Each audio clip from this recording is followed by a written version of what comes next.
வணக்கம். இந்தியா பாகிஸ்தான் சண்டை குறித்து இதுவரை விவாதிக்கப்படாத பல்வேறு முக்கிய தகவல்கள் இந்த பேட்டியில் விவாதிக்கப்பட உள்ளது. குறிப்பாக இந்தியா பாகிஸ்தான் சண்டை குறித்து பிரதமர் மோடி சொன்ன பொய்கள், இந்தியா பாகிஸ்தான் தாக்குதல் குறித்து வெளியுறவுத்துறை அமைச்சரும் வெளியுறவுத்துறை செயலாளரும் மாறுபட்ட கருத்துக்களை சொல்லி வருகிறார்கள். இதில் என்ன உண்மை? இதோடு மட்டுமின்றி மிக கவலைக்குரிய விஷயமாக இந்திய ராணுவம் அதனுடைய அபிஷியல் பக்கங்களில் வெளியிட்ட பொய் செய்திகள் குறித்து, இந்தியா பாகிஸ்தான் போர் நிறுத்தத்திற்கு ட்ரம்ப் தான் காரணமா, அது குறித்து வெளியுறவுத்துறை செயலாளர் என்ன சொல்லி இருக்கிறார் என்பது குறித்தும் இந்த நேர்காணலில் ஆதாரங்களுடன் நம்மிடையே விவாதிப்பதற்காக இடதுசாரி செயல்பாட்டாளர் தோழர் மருதையன் அவர்கள் இணைந்துள்ளார். வாருங்கள், அவரோடு விவாதிக்கலாம். தோழர் வணக்கம். வணக்கம். நேற்று வெளியுறவுத்துறைக்கான நாடாளுமன்ற நிலைக்குழு அதுக்கு முன்னாடி ஆஜராகி இந்தியாவினுடைய வெளியுறவுத்துறை செயலர் விக்ரம் மிஸ்ரி அவர் இந்தியா பாகிஸ்தான் சண்டை குறித்து ஒரு 3 மணி நேரத்திற்கு மேலாக எதிர்க்கட்சி எம்பிக்கள் அடங்கிய அந்த குழுவிடம் ஒரு விளக்கத்தை அளித்திருக்கிறார். இந்த சண்டையின் பொழுது என்னென்னலாம் நடந்துச்சு அப்படின்னு. அதில் முக்கியமான ஒரு விஷயத்தை அவர் குறிப்பிட்டு சொல்லியிருக்கிறார். இந்த சண்டையின் பொழுது பாகிஸ்தான் அணு ஆயுத அச்சுறுத்தலில் ஈடுபடவில்லை அப்படின்ற ஒரு தகவலை அவர் சொல்லியிருக்கிறாரு. ஆனால் சமீபத்தில் பேசிய பிரதமர் மோடி இந்த அணு ஆயுத பூச்சாண்டிக்கெல்லாம் பயப்பட மாட்டோம், அதுக்கு எப்படி பதிலடி கொடுக்க வேண்டுமோ அந்த பதிலடியை நாங்கள் கொடுப்போம் அப்படின்னு வெளிப்படையாக சொல்லியிருந்தார். இப்போ இது ரெண்டுமே முரண்பாடான ஒன்றா இருக்குது.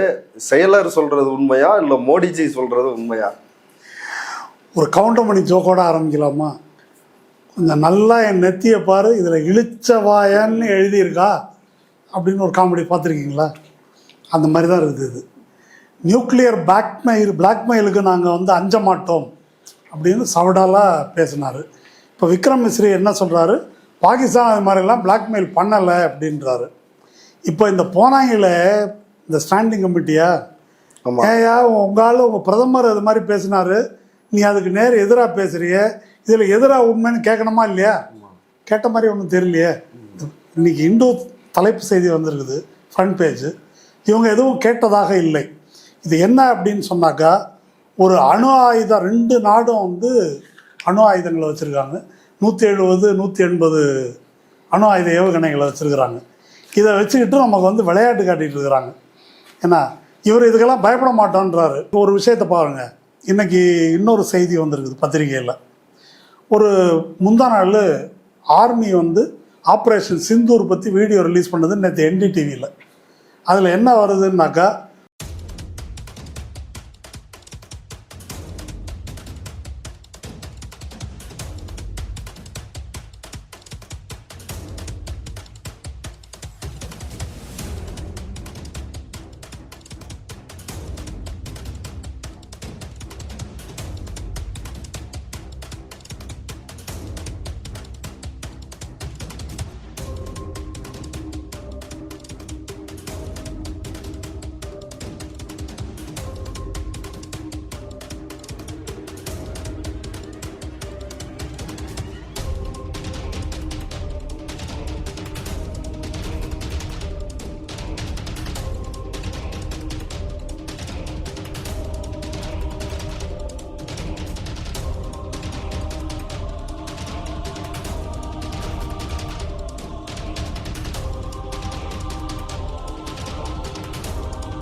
பாகிஸ்தானுடைய ஷாஹீன் மிசைல்ஸை இங்கே இந்தியா நோக்கி வந்ததை இந்தியாவுடைய பிரம்மோஸ் மிசைல் தாக்கி அழிக்கிறது அப்படின்னு வீடியோ போட்டு அது ஆர்மியோட வெஸ்டர்ன் கமாண்டு ட்விட்டரில் ஷேர் பண்ணியிருந்தாங்க.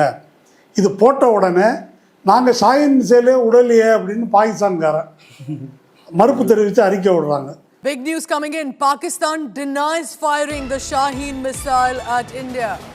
Pakistan forced to put forth a denial as well. அப்புறம் இப்போ அது சும்மனாச்சும் ஒரு இதுக்காக நாங்கள் போட்டோம் அப்படின்னு சொல்லிட்டு அந்த ட்விட்டரில் அவங்க போட்டிருக்கிறது என்ன? enemy missiles neutralized, Western Command said in post on X late on Sunday, May 18. என்ன சொல்லியிருக்காங்க? The video showed the Shaheen missile of Pakistan among others, and India's response showcased the BrahMos supersonic cruise missile. Okay. இப்போ இந்த ஆங்கில பதிவுக்கு என்ன பொருள்? ஆர்மியோடைய western command என்ன சொல்லுது? ஞாயிற்றுக்கிழமை மே 18 போட்டிருக்கிறாங்க, ஜஸ்டிஸ் சர்வ்டு, நீதி நிலைநாட்டப்பட்டது.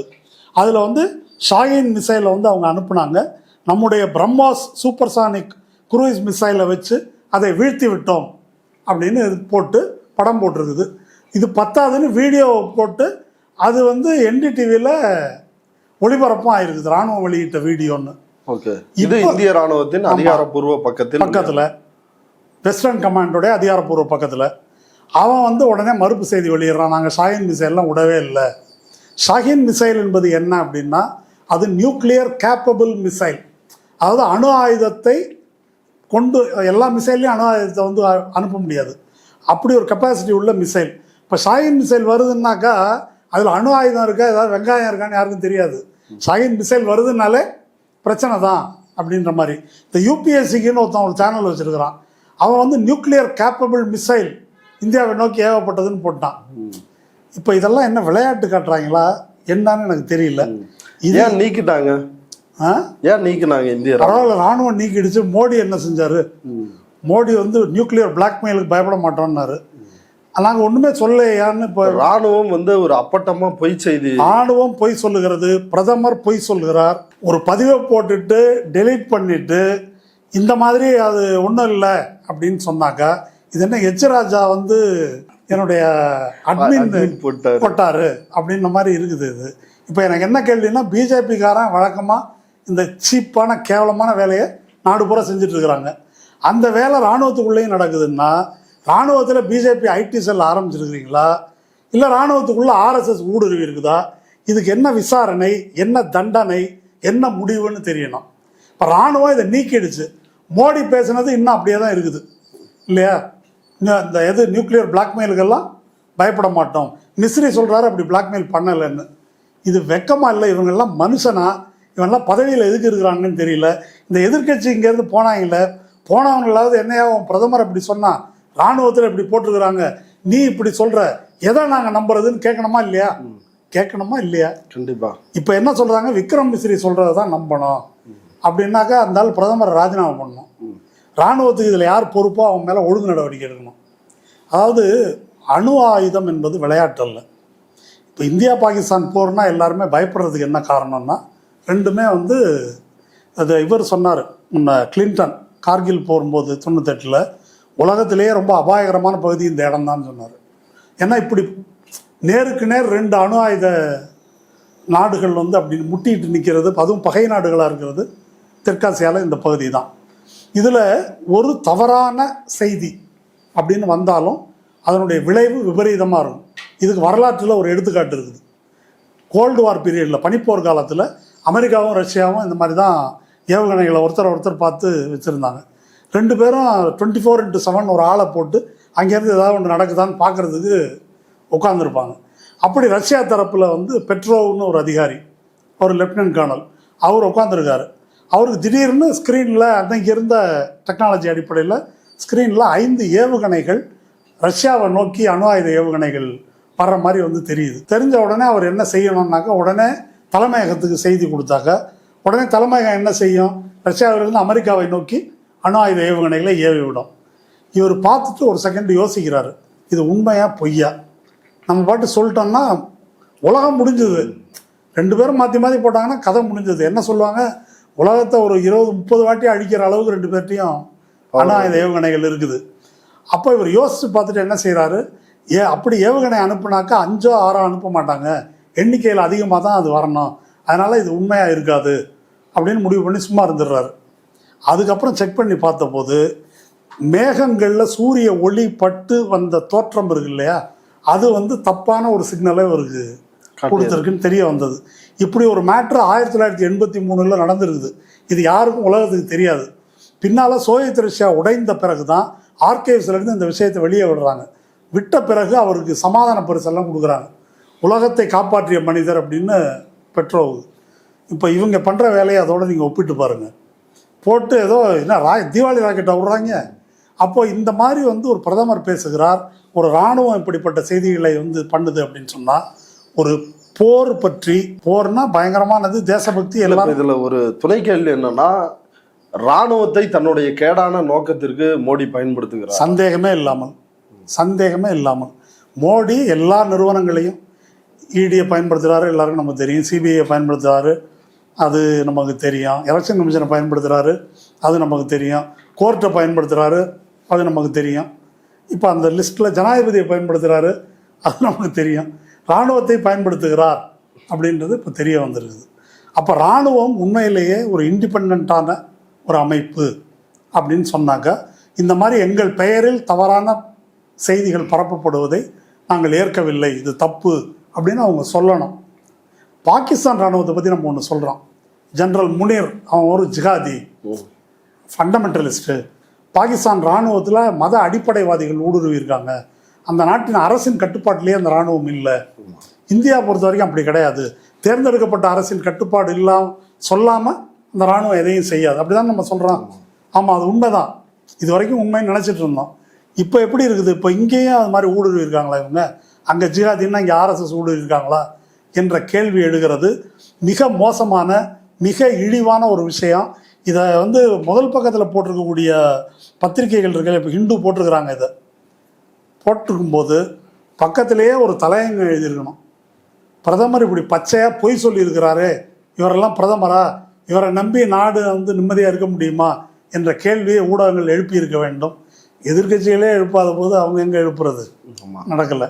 இப்போ அடுத்ததாக இந்த விவகாரத்தில் வெளியுறவுத்துறை அமைச்சர் ஜெய்சங்கர் அவர் ஒரு முக்கியமான தகவலை சொல்கிறாரு. அதாவது தாக்குதல் நடத்துவதற்கு முன்பாகவே நாங்கள் பாகிஸ்தான்கிட்ட சொல்லிட்டோம், நாங்கள் இராணுவ தளத்தின் மீதோ பொதுமக்கள் மீதோ நாங்கள் தாக்குதல் நடத்த போவதில்லை, தீவிரவாதிகள் மீது தாக்குதல் நடத்த போகிறோம் அப்படின்னு முன்னாடியே அறிவித்து விட்டதாக சொல்றாரு.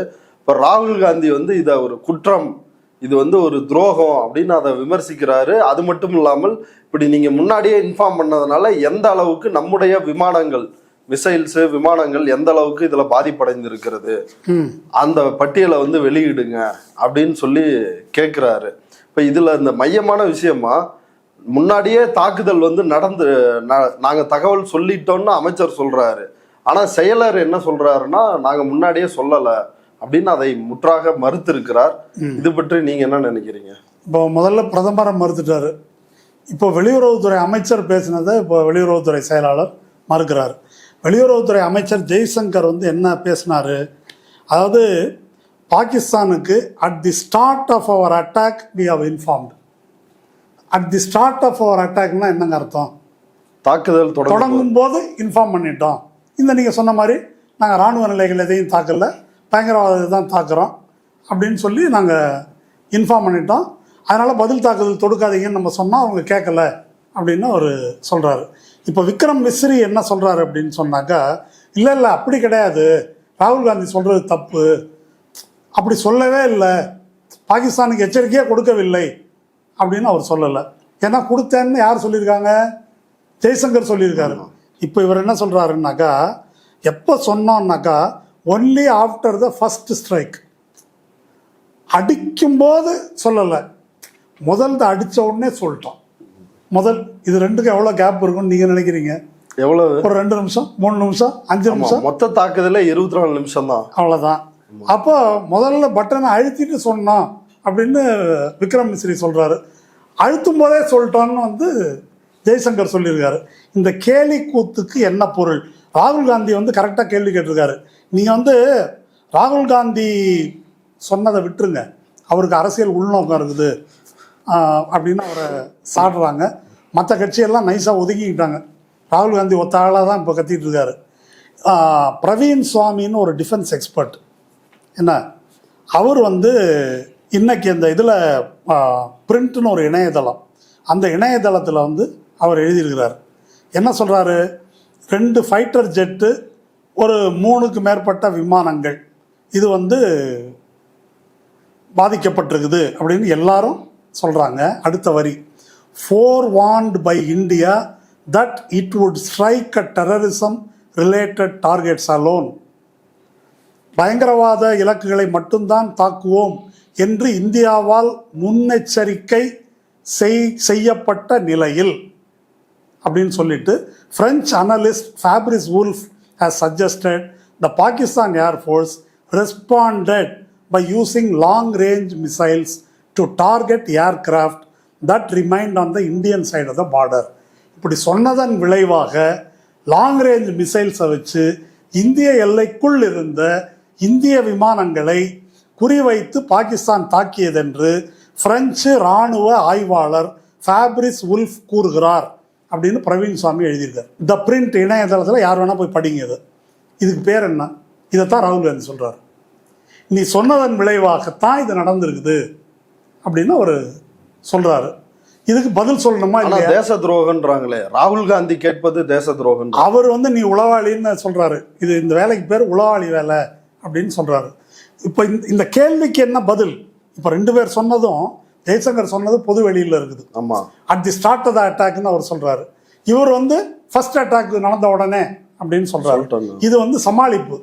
இவர் சொல்கிற வார்த்தையை ஜெய்சங்கர் சொல்லலை. அதாவது வெளியுறவுத்துறை செயலாளர்கள் இருக்காங்க இல்லையா, வெளியுறவுத்துறை அமைச்சர்கள், அவங்க வார்த்தையை ரொம்ப விற்பனர்கள். அவங்க ரொம்ப அப்படி மழுப்பில் தான் வார்த்தையை யூஸ் பண்ணுவாங்க. வார்த்தையை பயன்படுத்த தெரியாமல், விவரம் தெரியாமல் ஏதோ யூஸ் பண்ணிட்டாரு அப்படின்லாம் ஜெய்சங்கரை சொல்ல இயலாது. இதுக்கு ஒரு பொருள் இருக்குது. என்ன பொருள்னு நான் புரிஞ்சுக்கிறேன் அப்படின்னாக்கா, மேட்ச் ஃபிக்ஸிங்னு சொல்லுவாங்க, கேள்விப்படுறீங்களா? ஆமாம். அந்த மாதிரி இப்போ எனக்கு என்ன சந்தேகம் வருதுன்னாக்கா, இப்போ இவர் சொன்ன மாதிரி அடிக்கிறதுக்கு முன்னால் அல்லது மிஸ்ரி சொல்கிற மாதிரி முதல்ல அடித்த உடனே நீங்கள் சொல்கிறீங்கன்னாக்கா, என்ன சொல்கிறீங்கன்னு அவர் விளக்கமாக சொல்லிட்டார். நாங்கள் பயங்கரவாத இலக்கை தான் தாக்குறோம், இராணுவ இலக்கை தாக்கலை, அதனால் அனாவசியமாக நமக்கு உள்ள பிரச்சனை வேண்டாம், இதை அடிச்சுட்டு நாங்கள் முடிச்சுக்குவோம் அப்படின்னா இது எக்ஸிபிஷன் மேட்சான்றதான் என்னுடைய கேள்வி. இப்போ அது சொன்னாக்கா அவங்க அதை கேட்டுக்கிட்டாங்க அப்படின்னு சொன்னப்போ இதை பிரவீன் சானி என்ற இராணுவ வல்லுநர், ஃபோர்ஸ் மேகசினுடைய ஆசிரியர், அவர் இப்போ நான் படிச்சு காமிச்சேன் இல்லையா, இதை பிரெஞ்சு வல்லுநர், இதை அப்படியே அவர் சொல்கிறார். நீங்கள் இப்படி சொல்லியிருந்தீங்கனாக்கா அவன் இதை தான் செஞ்சுருப்பான். 2 காரியம் செஞ்சுருப்பான். உலக நாடுகளுக்கு பூரா கூப்பிட்டு இன்ஃபார்ம் பண்ணியிருப்பான். ஐயா, ஆக்கிரமிப்பு தாக்குதல் எங்கள் மேலே தொடுக்கிறாங்க, நாங்கள் டிஃபென்ஸுக்கு திருப்பி தாக்குறோம், நாங்கள் ஆக்கிரமிப்பில் ஈடுபடவில்லை, தற்காப்பில் ஈடுபடுகிறோம் அப்படின்னு பாகிஸ்தான் எல்லாருக்கும் கூப்பிட்டு சொல்லியிருக்கோம். அதன் விளைவாகத்தான் உலக நாடு எதுவுமே இந்தியாவை ஆதரிக்கல அப்படின்னு அவர் சொல்கிறார். இதுக்கு பதில் சொல்லணும். 2வது, பாகிஸ்தானை சீனா, துருக்கி, மலேசியா இந்த மாதிரியான நாடுகள் ஆதரிச்சிருக்காங்க, நம்மளை யாரும் ஆதரிக்கல. 2வது, இந்த மாதிரி அவங்க ஏவுகணை வச்சு நம்ம இதை அடிச்சிருக்கிறாங்க அப்படின்றதுக்கு இவங்க பதில் சொல்லணும் அப்படின்றது ஒன்று. இப்போ நான் என்ன, இஸ்ரேல், தாலிபான் இவங்களோட ஆதரவு அது இந்தியாவுக்கு அது தனி மாற்று. இப்போது நான் என்ன கேட்குறேன்னா, அப்போ பகல்காம் நீங்கள் ஏற்கனவே புல்வாமாவை பயன்படுத்திக்கிட்டு பாலாக்கோட்டில் 4 பைன் மரங்கள் மேலே குண்டு போட்ட மாதிரி இங்கே இப்போ மோடியோட ஐடியாவால், ஆமாம், இப்போ நாங்கள் ஒரு பர்ஃபார்மன்ஸ் பண்ணிக்கிறோம், கொஞ்சம் நம்ம அட்ஜஸ்ட் பண்ணிக்கங்க அப்படின்னு கூப்பிட்டு சொன்ன மாதிரி இருக்குது. இதை சொன்னாக்கா அப்படி இருக்குது. அவங்க கேட்காம அவனும் பர்ஃபார்மன்ஸ் பண்ணிட்டான். பிரச்சனை என்னன்னு கேட்டால் அவனுக்கும் அது தேவை. ஆசிம் முனீர் இருக்கிறான் இல்லையா, அவனை காரி துப்பிட்டு இருக்கிறாங்க பாகிஸ்தானில். ராணுவ ஆட்சி இம்ரான்கானை உள்ளே வச்சுட்டாங்க, அவனை ஒழிக்கணும்னு சொல்லிட்டு. அவன் மக்கள் மத்தியில் செல்வாக்கு பெறுவது எப்படின்னு அவன் யோசிச்சுட்டு இருக்கிறான். மோடிக்கு இப்படி 23 பேரை சுட்டு கொண்டாங்க, அமைதி பூங்கா காஷ்மீர் எல்லாரும் வாங்க வாங்கன்னு கூப்பிட்டு மானம் போயிடுச்சு. இதை சமாளிக்கணும் அப்படின்னு சொன்னால் இப்படி ஒன்று பண்ணு, ரைட்டு, அப்போ பேசி வச்சுக்கிட்டு நான் ஒரு 4 அடி அடிச்சுக்கிறேன், நீங்கள் ஒரு 2 அடி அடிச்சுக்கங்க, நம்ம முடிச்சுக்குவோம் அப்படின்ன மாதிரி இருக்குது. ஏன் இந்த சந்தேகம் எனக்கு வருதுன்னா, மோடி என்ன சொன்னார் அந்த உரையில்? போர் முடியவில்லை, ஆபரேஷன் நிறுத்தம், தற்காலிக நிறுத்தம், பாஸ் பட்டனை தான் எழுதியிருக்கிறோம் அப்படி தானே சொன்னார். இன்னைக்கு அட்டாரி வாகா பார்டரில் பழையபடி அவங்களுடைய அந்த வழக்கமான அந்த இது இருக்கு இல்லையா, அது நடக்க போகுது. இன்றைக்கி செய்தி வந்திருக்குது, சகஜ நிலை திரும்பி விட்டது. அவர் கேட்டாக்க போர் தொடர்கிறது, பாஸ் பட்டனை தான் எழுதியிருக்கிறேன்றார். இப்போ இதுக்கு என்ன பொருள்? நாடகமாக நடத்துறீங்க இந்த மக்களை வைத்துக்கொண்டு. இதுக்காக எத்தனை மக்கள் சாவது, பொருள் இழப்பு எவ்வளவு, இந்த கேள்விகளுக்கெல்லாம் பதில் சொல்லணும். இந்த கேள்விகளை நம்ம எதிர்க்கட்சிகள் கேட்கவில்லை என்பது வேதனைக்குரியது, வெட்கப்படத்தக்கது. சசி தரூர் தலைமையிலான இந்த குழு, அதுல தீபேந்தர் ஹூடா அப்படின்னு ஒரு காங்கிரஸ் கட்சி எம்பி, அவரு விக்ரம் மிஸ்ரி அவர்கிட்ட ஒரு முக்கியமான கேள்வி எழுப்பி இருக்கிறாரு. எத்தனை இந்திய விமானங்கள் சேதமடைந்தன, அப்படி ஏதாவது தகவல் இருக்குதா அப்படின்னு சொல்லி அவர் கேட்கிறாரு. அதற்கு விக்ரம் மிஸ்ரி ஒரு பதில் அளிச்சிருக்கிறாரு. Beyond their domain to answer அப்படின்னா என்ன, எங்க எல்லைக்கு அப்பாற்பட்டதா? அதுக்கு என்ன பொருள்? தொடர்பு எல்லைக்கு அப்பாற்பட்ட மாதிரி இல்லை. அதாவது நாங்கள் வெளியுறவுத்துறை, எங்கள் எல்லைக்குள்ளே இது வராது. எந்த எல்லையில் வரும்? இராணுவத்து எல்லைக்குள்ளே வரணும். அப்போ இப்போது உலகமே சொல்லிட்டு இருக்கிறான். அதாவது ஃப்ரெஞ்சு யார் விமானம் சப்ளை பண்ணானோ அந்த ஃப்ரெஞ்சு நாட்டை சேர்ந்தவன் தான் ஆமாயா நம்ம ஊர் விமானத்தை சுட்டு தள்ளிட்டாங்க அப்படின்னு அவன் தான் முதல்ல சொன்னது. அப்புறம் பிரிட்டிஷில் வந்து டெலகிராஃபில் வந்துருக்குது, சிஎன்எனில் வந்துருக்கு, பிபிசியில் வந்துருக்குது. அப்புறம் இந்த பிரவீன் சாணி இருக்கார் இல்லையா, அவர் இந்தியா டுடே சேனலில் பார்த்து தாங்க நான் தெரிஞ்சுக்கிட்டேன்னு சொல்கிறார். அவர் இந்தியா டுடே சேனலில் டேட்டு சொல்கிறாரு, ரிப்போர்ட்டர் பேரை சொல்கிறாரு. காஷ்மீரில் போன்ற பேஸில் அந்த இடத்துல நின்றுக்கிட்டு இந்தியா டுடே நிருபர் பேசுகிறாரு. 3 விமானங்களை சுற்றி வீழ்த்தி இருக்கிறார்கள், இங்கே ஒன்று சுற்றி வீழ்த்தி இருக்கிறாங்க, பக்கத்தில் போக விடாமல் ஐஏஎஃப் வந்து சுற்றி வளைச்சிருக்கிறாங்க அப்படின்னு அவர் சொல்கிறாரு. அதை நான் பார்த்துட்டேன். அதுக்கப்புறம் இதெல்லாம் பார்த்தேன். இதை பார்த்த பிறகு தான் இது ரஃபேல். சர்வதேச ஊடகங்கள் வந்து அந்த விமானத்தையே வீடியோ எடுத்து போட்டாங்க. அது இல்லாமல் அவங்களுடைய மார்க்கெட் இருக்கு இல்லையா, ரஃபேலுடைய பங்கு சந்தை, அது ஆமாம், அது வந்து தலைகுப்புற சரிந்திருக்குது. அதுவும் வெளியே வந்துருச்சு இல்லையா. சீனா வந்து சீனாவுடைய அந்த விமானம் ஏவுகணை ஆமாம், அவங்களது பங்கு சந்தையில் பயங்கரமாக உயர்ந்திருக்குது. இதெல்லாம் கண் முன்னால் நமக்கு தெரிகிற உண்மை. இவங்களை கேட்டாக்க ஒரு இது எங்களுக்கு அப்பாற்பட்டதுன்னா எப்போ வெளியே சொல்லுவாங்க? இன்னைக்கு நேற்றுக்கு நியூயார்க் டைம்ஸுக்கு ஒரு பேட்டி பாகிஸ்தானுடைய இராணுவத்தினுடைய செய்தி தொடர்பாளர் ஒரு general lieutenant general Ahmed Sharif Chaudhry, அவர் ஒரு பேட்டி கொடுத்துருக்காரு. எதுக்கு? நியூயார்க் டைம்ஸு, பாகிஸ்தான் பத்திரிகையில். அதில் என்ன சொல்லியிருக்காரு? ஆமாம், எங்களுடைய நூர்கான் ஏர்பேஸையும் வேறு பல இடங்களையும் இந்தியா தாக்கியது உண்மை. ஆனால் அவங்க சொல்கிற அளவுக்கு பெரிய சேதம் வந்து ஏற்படவில்லை. நாங்கள் 26 மிலிட்ரி சைட்டை வந்து தாக்கியிருக்கிறோம். மொத்தம் 6 விமானங்களை சுட்டு வீழ்த்தியிருக்கிறோம். இதெல்லாம் சொல்லிட்டு கடைசியாக ஒன்று சொல்கிறாரு. We have been very transparent about the attacks on our bases. எங்களுடைய தளங்கள் மீது என்ன தாக்குதல் நடந்தது என்பதை பற்றி வெளிப்படையாக நாங்கள் சொல்லுகிறோம். Has India done the same அப்படின்னு ஒரு கேள்வி எழுப்பியிருக்கிறாரு. இதுக்கு என்ன பதில்? இதுக்கு யாருக்கோ பதில் சொல்ல வேணாம், நாடாளுமன்ற நிலைக்குழுவை சேர்ந்தவங்க இருக்காங்க இல்லையா, அவங்களுக்கு பதில் சொல்லணுமா இல்லையா? அப்போ இது அன்னைக்கு வந்து ப்ரெஸ் மீட்டில் அந்த இராணுவ அதிகாரிகிட்ட வந்து கேட்குறாங்க, இந்த மாதிரி விமானம் இதுவும் இதா. அதுக்கு அவர் ஒரு பதில் சொல்கிறாரு. சட்டை கிழியாத சண்டை எங்கே இருக்குதுன்னு வடிவேல் கேட்ட மாதிரி, சண்டைன்னா சட்டை கிழிய தான் செய்யுன்ற மாதிரி, போகிறனாக்க சில இழப்புகள் ஏற்படத்தான் செய்யும் அப்படின்றாரு. இல்லைங்க ரஃபேல் விழுந்துச்சா இல்லையா அதை சொல்லுங்கன்னு கேட்டாக்க உரிய நேரத்தில் பதில் அளிக்கப்படும்ன்றாரு. இவரை கேட்டால் எங்களுக்கு அப்பாற்பட்டதுன்றாரு. இப்போ எங்கே போய் கேட்குறது? எந்த கோயிலில் முறையிடுவது? அதாவது இதில் ஒரு விஷயம் நம்ம புரிஞ்சுக்கணும். போர் முடிஞ்சிருச்சு, போர் நிறுத்தம் வந்தாச்சு. இப்போ 2 தரப்புலையும் என்ன இழப்பு என்று தெரிந்து கொள்ளும் உரிமை மக்களுக்கு இருக்கிறதா இல்லையா? இது ஒன்று. ரஃபேல் விமானத்தை சுட்டு வீழ்த்தி விட்டோம்னு அவங்க சொல்கிறாங்க. இந்த ரஃபேல் விமானம் பற்றிய பிரச்சனை என்ன? அது 2019 ஒரு மன்மோகன் சிங் ரஃபேல் விமானம் வாங்கினதை காட்டிலும் 3 மடங்கு விலை கொடுத்து மோடி வந்து அநியாய விலைக்கு வாங்கினார். அதை பராமரிக்கிறது, மெயின்டெனன்ஸு, இதுக்கெல்லாம் அனில் அம்பானிக்கு வந்து நம்ம இந்துஸ்தான் ஏரோநாட்டிக்ஸை கொடுக்காம அனில் அம்பானி கொடுத்துருக்காரு. அவனுக்கு இந்த துறையில் அனுபவமே கிடையாது. அனில் அம்பானி அங்கே ஃப்ரெஞ்சு பிரதமர் மேக்ரோன் அவர் ஒய்ஃபுக்கு ஏதோ மொய் செஞ்சுருக்காரு. இந்த மேட்ரு பூரா வெளியே வந்துருச்சு. அந்த ஊழலுக்காக ஒரு புகாரை எடுத்துன்னு போய் கொண்டு கொடுத்தாங்க. யஷ்வந்த் சின்ஹா, அருண் ஷோரி இவங்கெல்லாம் கொண்டு போய் கொடுத்தாங்க சிபிஐ டைரக்டர்கிட்ட. சரி நான் எஃப்ஐஆர் போடுறேன்னாரு. அன்னைக்கு ராத்திரி 2 மணிக்கே சுற்றி சிஆர்பிஎஃப்பை குமிச்சு அந்த டைரக்டரை வந்து நடுராத்திரியே வீட்டுக்கு அனுப்பிட்டு வேற ஆளாக போட்டாங்க. அப்புறமா நம்ம கோகோய் வந்து ஒரு கவரை கோகோய்கிட்ட கொடுத்தாங்க. இந்த இராணுவ ரகசியத்தை பார்த்துட்டு எல்லாம் ஒன்றுமே பிரச்சனையே இல்லையே, சிஏஜியே சொல்லியிருக்கு ஊழல் நடக்கலைன்னு, நீங்கள் எதுக்கு கூவுறீங்க அப்படின்ட்டாங்க. ஒரு 3 மாதம் கழித்து புகார் கொடுத்த அருண் ஷோரி வயர்தளத்துக்கு ஒரு பேட்டி கொடுத்தாரு. சிஏஜி அப்படி ஒரு அறிக்கையே கொடுக்கல அப்படின்னாரு. இத்தகைய ஊழலிடப்பட்ட கவர்ல என்ன இருந்திருக்கும் தெரியலையே, ஸ்வீட் பாக்ஸா இல்லை வேற ஏதாவதா என்பது நமக்கு தெரியாது. சரியா? அப்போது அந்த மாதிரி ஒரு இது வந்து ரஃபேல் நடந்திருக்குது.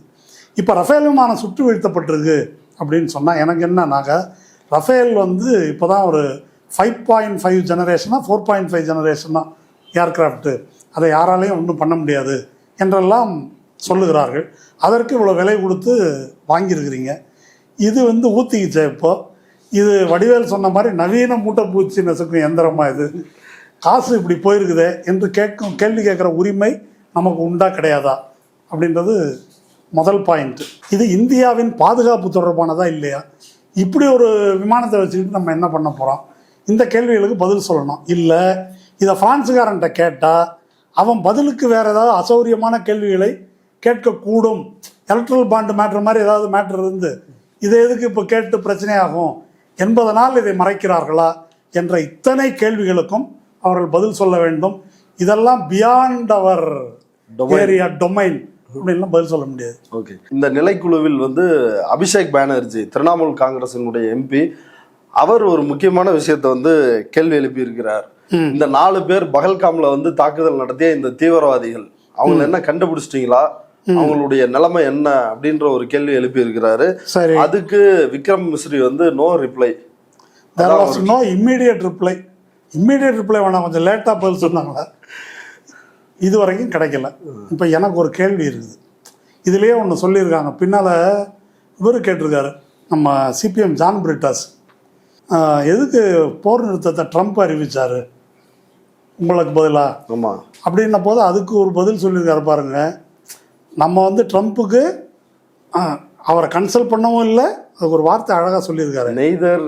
ஆமாம், நெய்தர் இன்வால்வ்டு நார் இன்ஃபார்ம்டு. பயங்கரமாக இருக்குது அது. இப்போ அமெரிக்காவோட இந்தியா தான் பெரிய வல்லரசு மாதிரி தெரியுது எனக்கு. அவங்க மத்தியஸ்தமும் பண்ணல, அவங்கள்ட்ட நாங்கள் தகவலும் சொல்லலை. அதுக்கு உள்ள வேற சில காமெடிகள் இருக்கு, அதை தனியாக பேசுவோம் அப்படின்னு அவர் சொல்லியிருக்காரு. இப்போ இவங்களுடைய கூற்றுப்படி, மோடியுடைய கூற்றுப்படி பாகிஸ்தான் கெஞ்சியது, அதனால நீங்கள் போர் நிறுத்தது அப்படிதானங்க அவர் பேசினாரு.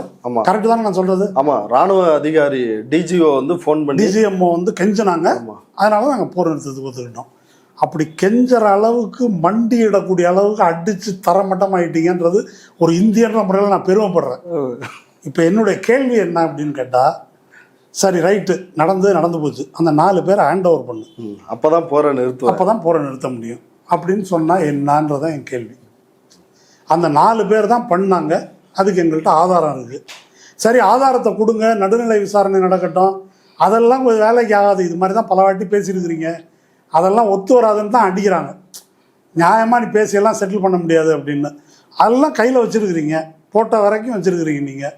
அந்த 4 பேரை ஹேண்ட் ஓவர் பண்ணு, அதுக்கப்புறம் பேசுவோம், அப்புறம் தான் போர் நிறுத்தத்தை பற்றி பேச முடியும் அப்படின்னு. இதுக்காக தானங்க ஆரம்பித்தோம்.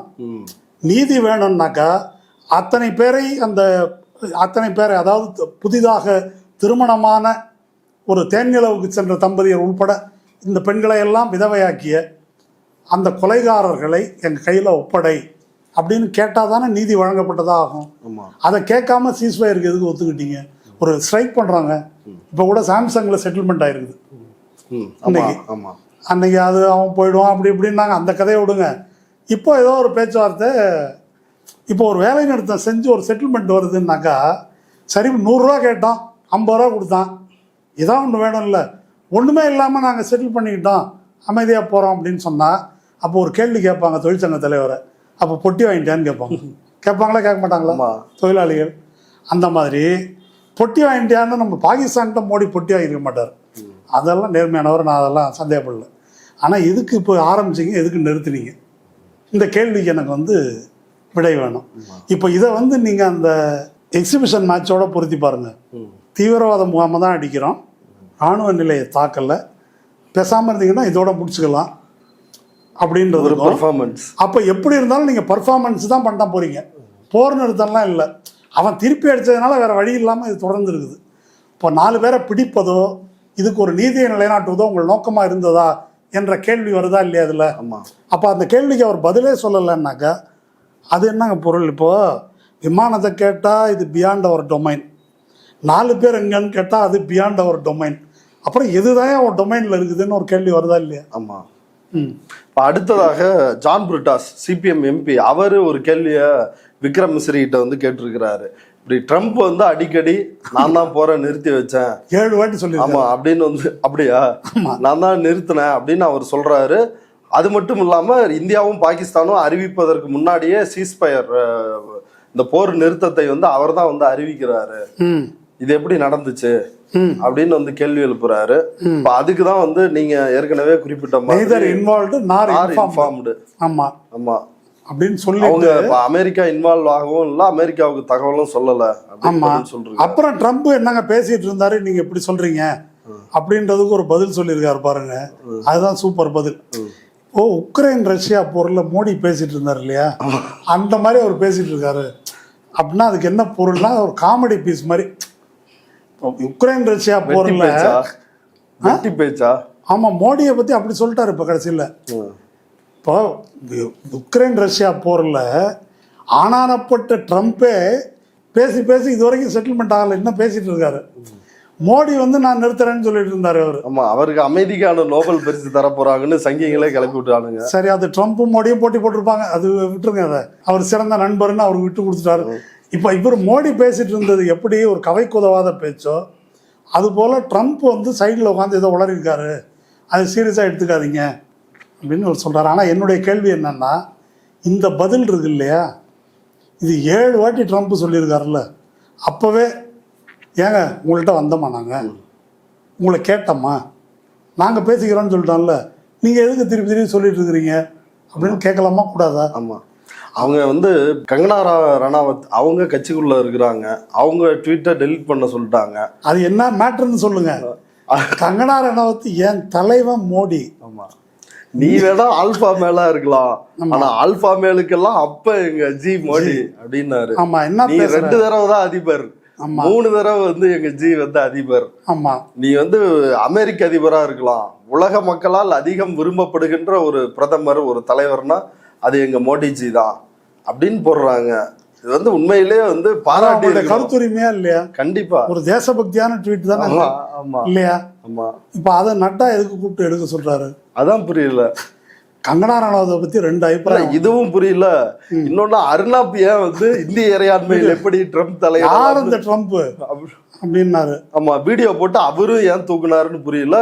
ஏன் இங்க தமிழ்நாட்டுல இந்த அமர் பிரசாத் ரெட்டி உட்பட இவர்கள் கூட ட்ரம்ப்புக்கு எதிராக ட்வீட் போட்டு எல்லாருமே தூக்கிட்டு மன்னிப்பு கேட்குறாங்க.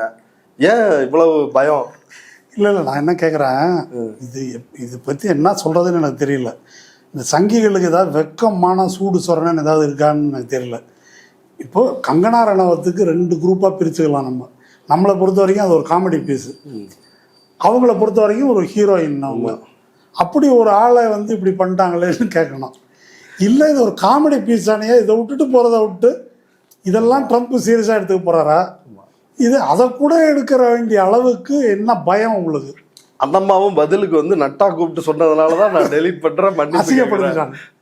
என் தலைவன் சொல்லலைன்னா நான் எடுத்துருக்க மாட்டேன், நான் பயப்படுற ஆள் கிடையாது, அவன் சொன்னானேன்றதுக்காக எடுத்தேன்.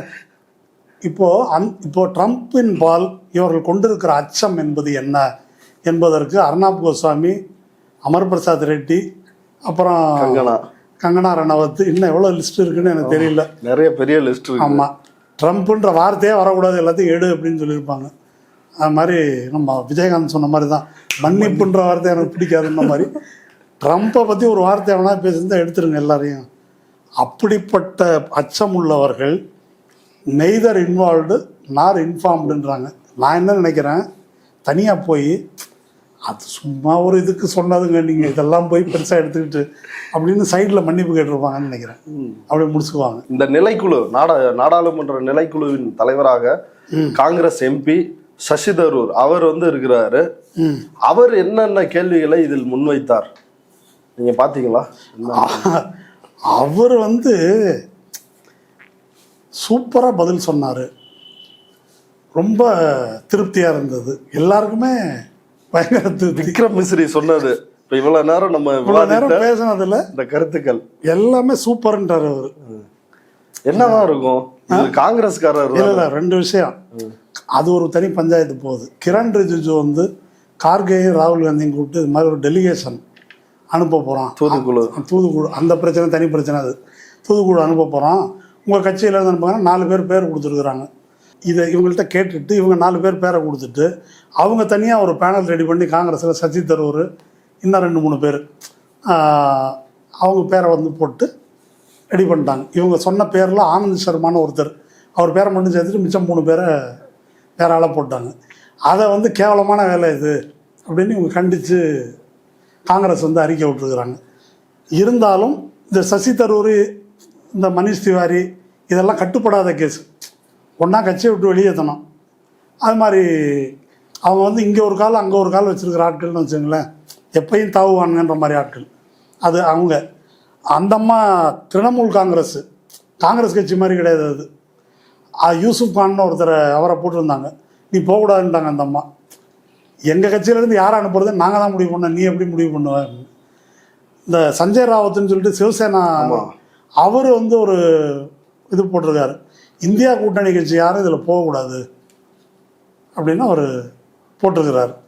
ஆனால் இந்தியா கூட்டணி கட்சியிலேருந்து இவங்கெல்லாம் போகிறாங்க. இப்போ தமிழ்நாட்டில் இருந்து ஆமாம், இந்த விக்ரம் மிஸ்ரிகிட்டே ஒரு கேள்வி கேட்டிருக்கிறாங்க, இந்த மாதிரி ஒரு டெலிகேஷன் அனுப்புகிறீங்களே, இது வந்து வெளியுறவுத்துறையில் நம்ம கொள்கையில் தோல்வி அடைந்து விட்டோம் அப்படின்னு ஆகாதா?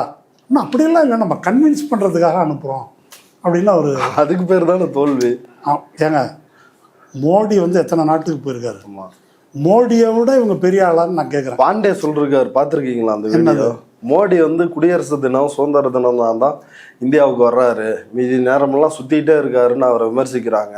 முன்னெல்லாம் இந்தியான்னா தலையை சொரிஞ்சுக்கிட்டு இந்தியான்னு சொல்லணுமா இருந்துச்சு, இப்போ இந்தியான்னா நெஞ்சை நிமித்திட்டு சொல்கிறோம். உலகம் முழுக்க இருக்கிறவங்கலாம் எல்லாம் ஆச்சரியத்தோடு பார்க்குறாங்க. அது காரணம் மோடியினுடைய சுற்றுப்பயணங்கள் அப்படின்னாரு. ஆமாம், அவ்வளோ சுற்றுப்பயணம் பண்ணியிருக்காருல்ல. இப்போ நான் என்ன கேட்குறேன், இவங்கெல்லாம் பிள்ளைக்கா பசங்க, மோடியை ஒப்பிட்டாக்க ஒன்றுமே கிடையாது இவங்கெல்லாம், இல்லையா? அவர் போய் கட்டி பிடிக்காத ஒரு தேச தலைவர், பெண்களாக இருந்தால் விட்டுருங்க, மற்றபடி சொல்கிறேன் நான், கட்டி பிடிக்காத தேச தலைவர். இப்போ நானே இருக்கிறேன், என்ன ஒரு 10 பேர் இந்த யூடியூப்பில் பார்க்குறவங்களுக்கு தெரியும், செல்ஃபி எடுத்துக்கணுங்க அப்படின்னு பக்கத்தில் வந்து நிற்கிறாங்க. சரியாக அதை நம்ம எடுத்துங்கன்னு சொல்கிறோம். அதில் ஒருத்தர் என் தோளில் கை போட்டு இப்படி பண்ணிடுறாருன்னு வச்சுக்கோங்க, ஃபோட்டோ எடுக்கும்போது சரி கையெடு அப்படின்னு நான் சொல்ல முடியுமா? அப்படி ஒரு ஃபோட்டோ எடுத்துட்டு மோடி கட்டி பிடிக்கிறதெல்லாம் அந்த மாதிரி தான்றீங்களா? வேற என்ன செய்யறது? இப்போ ஏங்க, எனக்கே இப்படி நானே கையடியா ஏதோ செல்ஃபி எடுக்கணும்னா யாருன்னு தெரியாது அப்படின்னு அவர் இந்த ஃபோட்டோவை வச்சுக்கிட்டு போய் மருதைன்னு எனக்கு சின்ன பிள்ளையிலேருந்தே தெரியும் அப்படின்னு இந்த ஃபோட்டோவை வச்சு காட்டி பேசினார்னு வச்சுங்களேன். அந்த மாதிரி மோடி வந்து ஒரு செல்வாக்கு இருக்கிறதாக அவங்க வந்து நம்புகிறாங்க. பாண்டே கூட அப்படி நம்பிட்டு இருக்காரு. என்னுடைய கேள்வி பாண்டேக்கு என்னன்னா, அப்படி நம்புறதா இருந்தால் இஸ்ரேல் அரசையும் நெத்தன்யாகுவையும் தாலிபானையும் தவிர வேறு யாரும் ஏன் இந்தியாவை ஆதரிக்கவில்லை? வேறு யாரும் பயங்கரவாதத்தை கண்டித்தார்களே தவிர உங்கள் போர் நடவடிக்கையை ஏன் ஆதரிக்கவில்லை? பாகிஸ்தானுக்காவது துருக்கி, சீனா, இது மாதிரி அஜர்பைஜான் மாதிரி சில நாடுகள் ஆதரவு இருந்துச்சு, உங்களுக்கு அது கூட இல்லையே. ஏன் உங்களுடைய நெருங்கிய நண்பர் ட்ரம்ப் உள்பட யாருமே இதில் ஏன் வரல? இப்போ இந்தியா பாகிஸ்தான் அப்படின்னு 2 பேரையும் சமமாக வச்சுல அவர் பேசினார். பல பேர் நொந்து போயிருக்கிறாங்களே, இது ஏன் என்ற கேள்விக்கு பதில் சொல்லணும் யார்? பிஜேபி அல்லது பாண்டே அவங்க சொல்லணும். எதிர்கட்சிகள் எதுக்கு பதில் சொல்லணும்னாக்கா, உங்களுக்கெல்லாம் அறிவு இருக்கா, மானம் இருக்கா? இந்தியா கூட்டணிக்கு போறீங்களே, இந்த ஒரு பயங்கரவாத தாக்குதல், ஆமாம், அது மோடி அரசினுடைய ஒரு தோல்வி. எப்பேற்பட்ட தோல்வி? காஷ்மீரில் அமைதி நிலவுகிறது, டூரிஸ்ட்லாம் வாங்கன்னு சொல்லி டூரிஸ்டுகளின் எண்ணிக்கை பயங்கரமாக ஏறிடுச்சு. சரியா? எல்லோரும் வந்தாங்க. அமைதி உண்மையிலே அங்கே நிலவியதா? சரியாக 1 வருஷத்துக்கு முன்னால் போன ஜூன் மாதம் காஷ்மீரில் ஒரு கொடிய பயங்கரவாத தாக்குதல் வந்து நடக்குது. அந்த தாக்குதலில் அந்த ரேசி அட்டாக் அப்படின்னு சொல்லிட்டு அந்த தாக்குதலில் அங்கே போனவங்க பூரா பக்தர்கள், வைஷ்ணோதேவிக்கு போன பக்தர்கள், பஸ்ஸில் டிரைவரை சுடுறாங்க, அந்த பஸ்ஸு மேலே சுடுறாங்க. டிரைவரை சுட்டோடனே பஸ்ஸு ஒரு பள்ளத்தில் கவுந்துருது. அப்படி இல்லைன்னா அதில் ஒரு 4-5 பேரை இன்னும் சாகுறாங்க. மிச்சம் பேருக்கெல்லாம் குண்டு காயம், கண்ணை மூடிட்டு சுடுறாங்க. பஸ்ஸு ஒரு வேளை அதில் கவிழாமல் இருந்திருந்தால் அத்தனை பேரையும் சுட்டு கொண்டிருப்பாங்க. இது அஜய் சாஹானி, இந்த சவுத் ஏஷியா டெரரிசம் போர்ட்டல் இதை விளக்கியிருக்காரு. இது 1 வருஷத்துக்கு முன்னால் நடந்திருக்குது. அப்படிப்பட்ட ஒரு காஷ்மீரில் அவங்களுடைய சவுத் ஏஷியா டெரரிசம் போர்ட்டலுக்கு போய் பாருங்கள். காஷ்மீரில் குண்டுகள் எடுக்கப்படாத நாள், தீவிரவாதிகள் கைது செய்யப்படாத நாள், தேதி வாரியாக செய்திகள் தொகுத்துருக்குறாங்க. ஏதாவது இருக்குதா? மாதத்தில் குறைஞ்சது ஒரு 15 நாள் அது மாதிரி ஆண்டு பூரா இருக்குது. இப்படி இருக்கிற ஒரு இடத்துல சகஜ நிலை நிலவுகிறதுன்னு கூட்டின்னு வந்து இந்த மாதிரி காவு கொடுத்துருக்குறாங்க. இது நடந்த உடனே அதை பற்றி ஏன் அங்கே பாதுகாப்பு இல்லை, NDTVயில் சொன்னாங்களே அங்கே ரெக்கையை நடத்தியிருக்கிறாங்க அப்படின்னு சொன்னாங்களே, அதுக்கு முன்னால் ஃப்ரண்ட் லைனில் எழுதியிருக்கிறாங்களே, ஜனவரி மாதம் வரைக்கும் சிஆர்பிஎஃப் அவுட் போஸ்ட் இருந்தது, இப்போ எடுத்துகிறதா சொல்கிறாங்களே, இவ்வளோ கேள்விகள் வந்து கேட்கப்பட்டன. எந்த கேள்விக்கும் இந்த நிமிஷம் வரைக்கும் பதில் வரல. இந்த போர் அறிவிக்கப்பட்ட பிறகு புல்வாமாவுக்கு என்னவோ அதே பதில் தான் இதுக்கும். ஆமாம், சத்யபால் மாலிக் என்ன பதிலோ அதான் அவங்க எல்லாருக்கும் சொல்லியாச்சு. இப்போ சத்யபால் மாலிக் இந்த தூத்துக்குடியில் போங்க அப்படின்னு சொன்னால் போயிருப்பாரா? இப்போ கூட அவர் ஒரு பேட்டி கொடுத்துருக்காரு, மோடி வந்து ஒரு கோழை, ஒரு நேர்மையற்ற நபர் அப்படி இப்படின்னு சொல்லியிருக்காரு. அந்த ஆள் அப்படி பேசுகிறாரு. நீங்கள் கிளம்பி தூத்துக்குடி போகிறீங்க அப்படின்னு சொன்னாக்கா இது உண்மையிலேயே உங்களுக்கு நாட்டுப்பற்று இருக்குதான்றதான் கேள்வி. இப்போ மோடி வந்து இந்த தாக்குதலையும் இந்த போர் தாக்குதலையும் தன்னுடைய அரசியல் ஆதாயத்துக்கு யூஸ் பண்ணிக்கிறாரு அப்படின்னு சொன்னாக்கா நீங்கள் அதுக்கு உடந்தையாக இருப்பதாகத்தான் இந்த நடவடிக்கை வந்து இருக்குது. இதை கேள்விக்குள்ளாக்கி இருக்க வேண்டும். இதற்கு பயந்து கொண்டு அதுக்கு பின்னால் போகிறது அப்படின்னாக்கா இது இந்த மக்களுக்கு, இந்திய மக்களுக்கு செய்கின்ற துரோகம். இப்போ சரத்பவார் சொல்லியிருக்காரு, இந்த சஞ்சய் ராவத் சொன்னதுக்கு, நம்ம லோக்கல் பாலிட்டிக்ஸ் எல்லாம் தேச அரசியலில் வந்து தேச நலனுக்கு எதிராக நம்ம லோக்கல் பாலிட்டிக்ஸ் பண்ணக்கூடாது அப்படின்னு சரத்பவார் சொல்லியிருக்காரு. உண்மையில் யார் லோக்கல் பாலிட்டிக்ஸ் பண்ணுறதுன்னா சரத்பவார். அவர் அஜித் பவாருக்கு நூல் விட்டுட்டுருக்காரு இப்போ சேர்றதுக்கு. இவர் வந்து இவருக்கு என்ன ஈடி என்ன பிரச்சனை பெண்டிங் இருக்குன்னு யார் கண்டது? அதுக்காக இவர் வந்து ஜால்ரா அடித்தாக்கா சஞ்சய் ராவத் இருந்தாலும் ஏற்கனவே பொய் கேஸு ஈடி கேஸில் உள்ளே இருந்துட்டு வெளியே வந்த நபர். அவர் வந்து கட்சியை உடைச்சிட்டானுங்க, காலி பண்ணிட்டானுங்க. அவர் உண்மையை பேசினாக்கா அவர் லோக்கல் பாலிட்டிக்ஸ் பண்ணுறாரு என்று சொன்னால் இது வந்து நேர்மையற்றது. இது இந்திய மக்களுக்கு செய்கின்ற துரோகம். நாட்டுப்பற்று இருக்குது அப்படின்னு சொன்னால் உண்மையை பேசுங்க. ஒரு கேள்வி நான் சொல்லக்கூடிய இந்த பிரவீன் சுவாமி இன்னைக்கு பிரிண்ட்ல ஒரு கட்டுரை எழுதியிருக்காரு, அதோட நம்ம முடிச்சுக்கலாம். அந்த பிரிண்ட் கட்டுரையில் கடைசியில் அவர் ஒரு கேள்வி எழுப்புறார். ஏன் இந்த பிரவீன் சுவாமின்னு நான் சொல்கிறேன்னா, நான் சொன்னாக்கா அது வந்து மோடி எதிர்ப்பாளர் அப்படி போயிடும். பிரவீன் சுவாமி அப்படியெல்லாம் கிடையாது, அவர் தீவிர பாகிஸ்தான் எதிர்ப்பாளர். அவர் ஒரு கேள்வி எழுப்புறார். இப்போ நமக்கு நோக்கம் சண்டை போட்டு பாகிஸ்தானை தரைமட்டமாக்குவதா, அமைதியான காஷ்மீரை இந்தியாவுடன் வைத்திருப்பதா, எது நம்முடைய நோக்கம் அப்படின்னு ஒரு கேள்வி எழுப்புறார். இப்போ இந்த போரை நடத்தியதன் விளைவாக என்ன நடந்திருக்குன்னா, காஷ்மீரில் இருக்கக்கூடிய சிறுபான்மையாக இருக்கக்கூடிய பிரிவினைவாத சக்திகள் இருக்காங்கல்ல, அவங்கள ஊக்கப்படுத்துவதாக இது அமைந்திருக்கிறதே தவிர எந்த வகையிலும் இது பயனுள்ளதல்ல. இதுக்கு மேலே ஒன்று சொல்கிறாரு. ஏன் பஹல்காமில் இப்படிப்பட்ட தோல்வி நடந்ததுன்னா, 2019 ஜம்மு காஷ்மீர் போலீஸ் இது இருக்கு இல்லையா, அதில் ஒரு திருத்தத்தை இவங்க கொண்டு வராங்க. அவங்களுடைய மாநில உரிமையை ரத்து செய்த பிறகு, யூனியன் டெரிட்டரி ஆக்கின பிறகு, நமக்கு IPS இருக்கிற மாதிரி ஜம்மு காஷ்மீருக்கு தனியாக ஒன்று இருக்குது. அங்கே தேர்ந்தெடுக்கப்படுற அதிகாரிகள் அங்கே பணியாற்றுவாங்க.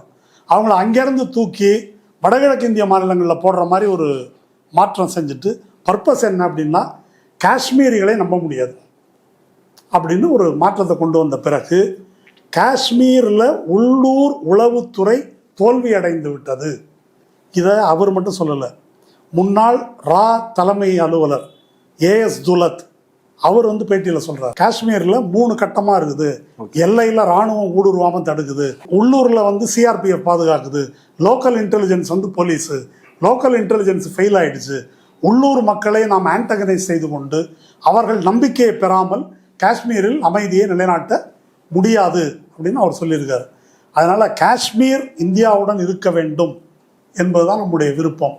ஆனால் அது காஷ்மீர் மக்களுடைய ஒப்புதலோடு அவர்களுடைய உரிமையை நிலைநாட்டும் விதத்தில் இருக்க வேண்டும். அப்போ மட்டும்தான் இந்த பயங்கரவாதத்துக்கு முடிவு கட்ட முடியும். போரினால் பயங்கரவாதத்துக்கு முடிவு கட்ட முடியாது என்பதல்ல, அது பயங்கரவாதத்தை ஊக்குவிப்பதற்குத்தான் மேலும் பயன்படும். இன்னொரு உபயோகம் அதில் என்ன அப்படின்னா, பிஜேபியினுடைய பாலிடிக்ஸுக்கு அது பயன்படும். அப்படி பாலிடிக்ஸுக்கு பயன்படுவதற்காகத்தான் இந்தியா கூட்டணியை தொடங்கினோமா என்பதை எதிர்க்கட்சிகள் சிந்தித்து பார்க்க வேண்டும். இவ்வளவு நேரம் எங்களுடைய பார்வையாளர்களுக்காக நேரத்தை ஒதுக்கி கருத்துக்களை பகிர்ந்துட்டதுக்கு நன்றி தோழர். நன்றி.